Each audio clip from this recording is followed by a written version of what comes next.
শিক্ষার্থী বন্ধুরা, আরআর ফাউন্ডেশনের পক্ষ থেকে আমি রাসেল আহমেদ আপনাদের সবাইকে স্বাগতম জানাচ্ছি অ্যাডভান্স ওয়ার্ডপ্রেস টিউটোরিয়ালে। তো প্লাগইন ডেভেলপমেন্টের টিউটোরিয়ালের গত পর্বে আমরা দেখেছিলাম যে কিভাবে আমরা একটা স্লাইডার যুক্ত করতে পারি, এবং আমরা একটা স্লাইডার যুক্ত করেছি যেটা আমাদের ওয়ার্ডপ্রেসের যে কোয়েরি দিয়ে চলছে, এবং আমরা এখানে মার্কআপ ব্যবহার করেছি স্লাইডারের জন্য, এবং আমরা বলেছিলাম যে স্লাইডারের জন্য এখানে মার্কআপ না ব্যবহার করে এখানে শর্টকাট পদ্ধতি ব্যবহার করতে হবে। তো শর্টকাট পদ্ধতি ব্যবহার করার জন্য আমাদের প্রথমেই শর্টকাট রেজিস্টার করতে হবে। আমাদের এই অংশটুকুর জন্য আমাদের একটা শর্টকাটের প্রয়োজন হবে, এবং তার মধ্যে আমরা এই শর্টকাটটা নেব। তো শর্টকাট রেজিস্টার করার জন্য আমরা একটা ফাংশন নেব, যেটা আমরা এর আগে করেছি।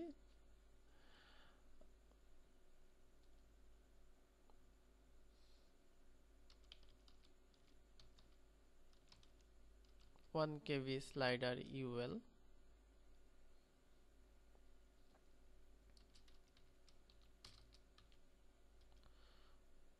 এখানে আমরা যেভাবে করেছি,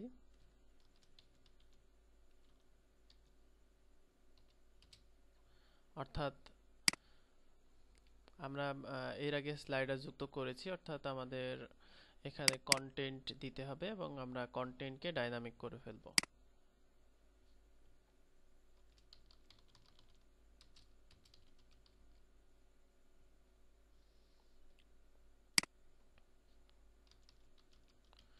রিটার্ন, অর্থাৎ আমরা ডাটা রিটার্ন করব। এখানে ডাটা রিটার্ন বলতে আমি রিটার্নের মধ্যে একটা কোটেশন দিই, সেখানে ডিভ দিতে পারবো, এবং ডিভের মাঝখানে আমি চাইলে কন্টেন্ট দিতে পারবো। তো এখানে আমাদের যেটা স্লাইডার ইউএল, সেটার জন্য আমাদের কোনো কন্টেন্টের দরকার নাই।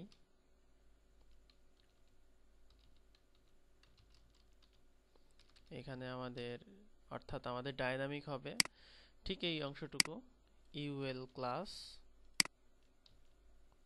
স্লাইডস, এবং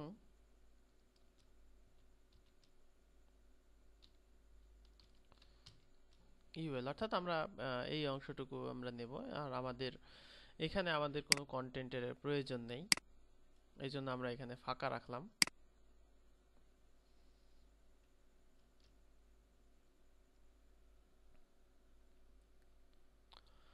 তো এর মধ্যে আমরা আমাদের যে স্লাইডারের যে ইমেজগুলো, সেই ইমেজগুলো আমরা এখানে নিয়ে আসবো। এই জন্য আমরা এই যে অংশটুকু, সেই অংশটুকু ফাঁকা রাখলাম। তো এখানে আমরা এলআই এর জন্য আরেকটি শর্টকাট রেজিস্টার করব।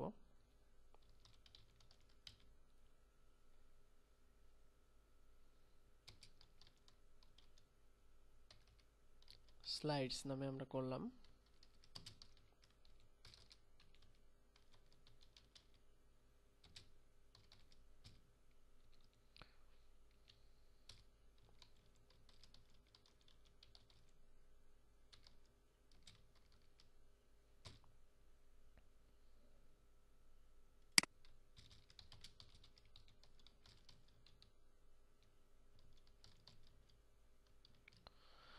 তো আমাদের এলআই যে ডাটাটা, সেই ডাটাটা আমাদের রিটার্ন হবে আমাদের এখানে যে কোনো এলআই এর এসআরসি দিয়ে, অর্থাৎ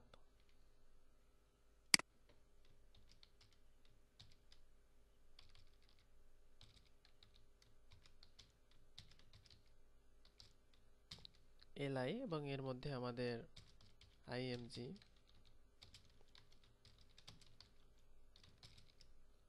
এসআরসি, এখানে আমাদের কন্টেন্ট হবে।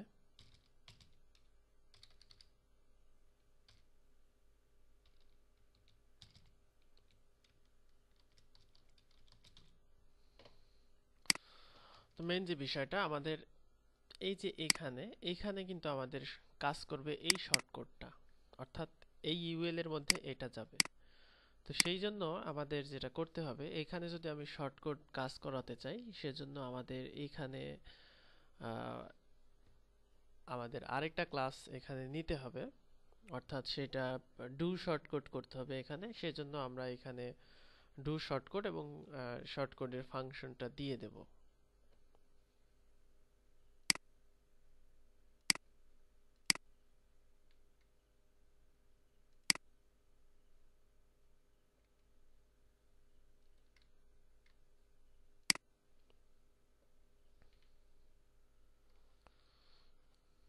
অর্থাৎ এখানে বলা আছে, আমি এখান থেকে এটা নিয়েছি যে এখান থেকে আপনি এখানে সেই কনফ্লিক্টটা সেখানে দেখানো আছে, অর্থাৎ এখানে ডু শর্টকাট করে আপনাকে ডাটাটা এখানে আনতে হবে।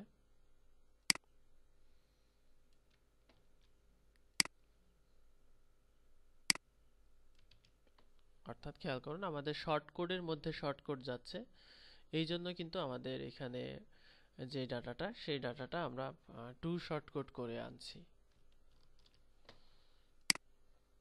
অর্থাৎ এখানে যেভাবে বলা আছে আমরা এখানে স্ট্যাক ওভারফ্লো দেখে আমরা এই সমাধানটা নিয়ে নিলাম।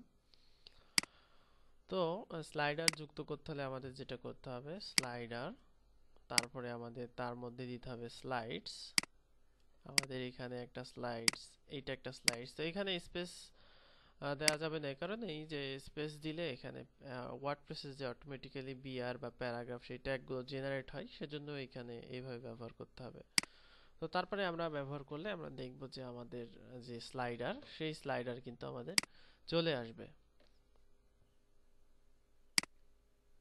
অর্থাৎ আমরা দেখতে পাচ্ছি যে আমাদের এখানে স্লাইডার চলে এসেছে। আমরা যদি নতুন আরেকটা পোস্ট করি,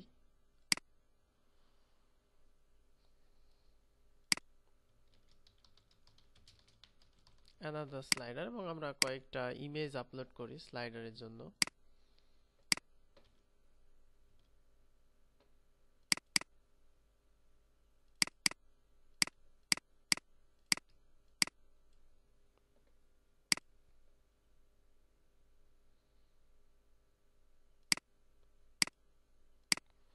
তো সাপোজ আমরা যে ইমেজগুলো আছে, এই ইমেজগুলো আমরা স্লাইডার হিসেবে ব্যবহার করব।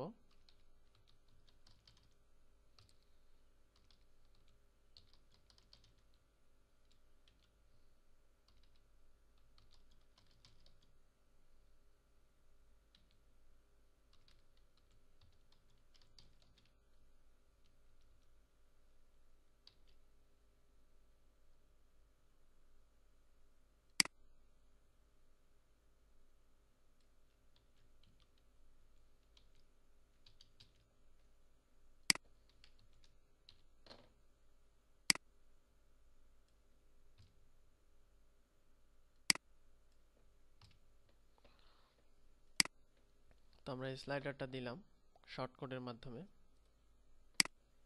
অর্থাৎ আমরা আমাদের কয়েকটা ইমেজ আপলোড করলাম, সেই ইমেজ দিয়ে আমরা কিন্তু এখন এখানে স্লাইডার দিয়ে দিলাম। তো এইখানে মেইন ব্যাপার হচ্ছে যে আমাদের এই যে আমরা কোডগুলো হাতে লিখছি, এগুলো না লিখে এখানে একটা বাটন যুক্ত করতে হবে, যেটাতে ক্লিক করলে আমাদের এখানে স্লাইডারটা চলে আসবে। তো সেইটা সেট করার জন্য আমরা এর আগে টিউটোরিয়ালে দেখেছি যে কিভাবে আমাদের এখানে যুক্ত করতে হয় যেই বাটনগুলো, সেগুলো যুক্ত করার জন্য এখানে বলা আছে, আপনি সেভাবে এখানে যুক্ত করতে পারেন। তো আমি এগুলো আর নতুন করে বলছি না, আমি এগুলো করে নিই। তো আমরা আগে যে কোড ব্যবহার করেছি, অর্থাৎ আমরা একটা জাভা স্ক্রিপ্ট ফাইল তৈরি করেছি স্লাইডার বাটন জেএস নামে, এবং আমরা সেই কাস্টম বাটন জেএস নামে যে আমাদের ফাইলটা, সেই ফাইলটা কল করেছি। এবং এখানে খেয়াল করুন শুধুমাত্র আমাদের এখানে স্লাইডারের যে কমান্ড, সেটা আমি শুধুমাত্র রিটার্ন টেক্সট নিয়েছি। অর্থাৎ রিটার্ন টেক্সট আমাদের শুধুমাত্র শর্ট কোডগুলো হয়ে যাবে, কোনো সিলেক্টেড টেক্সট বা ইনপুট কোনো কিছু আমাদের এখানে কিন্তু থাকছে না এই প্লাগইন। অর্থাৎ আমরা শুধুমাত্র এখানে স্লাইডারের ইমেজের ইউআরএল গুলো যুক্ত করব। তো এটা যুক্ত করার পর এটা টাইটেল দিলাম, এবং আমি একটা ইমেজ আপলোড করেছি সেটা এখানে দিলাম। তো এখন আমি যদি স্লাইডার যুক্ত করতে চাই, সেক্ষেত্রে আমি এখানে ক্লিক করব, করলে আমাদের কিন্তু শর্টকাটগুলো চলে আসছে। এখন আমি এখান থেকে আমাদের যে ইমেজগুলো আছে, সেই ইমেজগুলোর লিংক কিন্তু এখানে খুব সহজেই স্লাইডসের মধ্যে আমরা দিয়ে দিতে পারবো।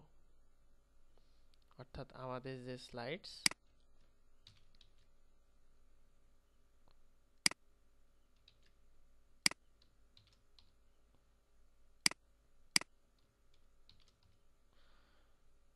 এখানে কিন্তু আমরা স্লাইডসটা খুব সহজেই দিয়ে দিতে পারছি। তো এই স্লাইডারগুলো বানানোর আরেকটা সহজ পদ্ধতি হচ্ছে কাস্টম পোস্ট রেজিস্টার করা। অর্থাৎ প্লাগইন ফাইলে কাস্টম পোস্ট রেজিস্টার করলে এখানে স্লাইডস নামে একটা মেনু তৈরি হবে, তারপর আমরা এখানে শুধুমাত্র একটা শর্টকাট ব্যবহার করে সেই স্লাইডসগুলো ব্যবহার করতে পারি। অথবা আরও যদি আপনি ফিচার দিতে চান, অর্থাৎ স্লাইডস নামে একটা মেনু থাকবে, সেই মেনুর আবার ক্যাটাগরি থাকবে। এটা যেমন ক্যাটাগরি আছে, তো আমরা ক্যাটাগরি আকারে স্লাইডার তৈরি করে সেটাকেও আমরা ক্যাটাগরি আইডি দিয়ে এমবেড করতে পারবো। আরও পদ্ধতি আছে যে এক একটা করে আপনি স্লাইডস যুক্ত করলে প্লাগইনের অপশন পেজ তৈরি করতে হবে, সেখান থেকেও আমরা কনফিগার করতে পারি। তো এই ব্যাপারগুলো আমরা আস্তে আস্তে জানবো। আপনারা এটা দেখে প্র্যাকটিস করবেন, অর্থাৎ যে কোডগুলো দেওয়া হলো এখানে কি কি কোড ব্যবহার করা হয়েছে এই হুকে, সেগুলো আপনি এখানে ব্যবহার করবেন। তো আমি এখানে কিছু হেল্প টেক্সট দিয়ে দিচ্ছি।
তো আশা করি বুঝতে পারবেন যে কোন কোডটা আমরা কি কারণে ব্যবহার করছি।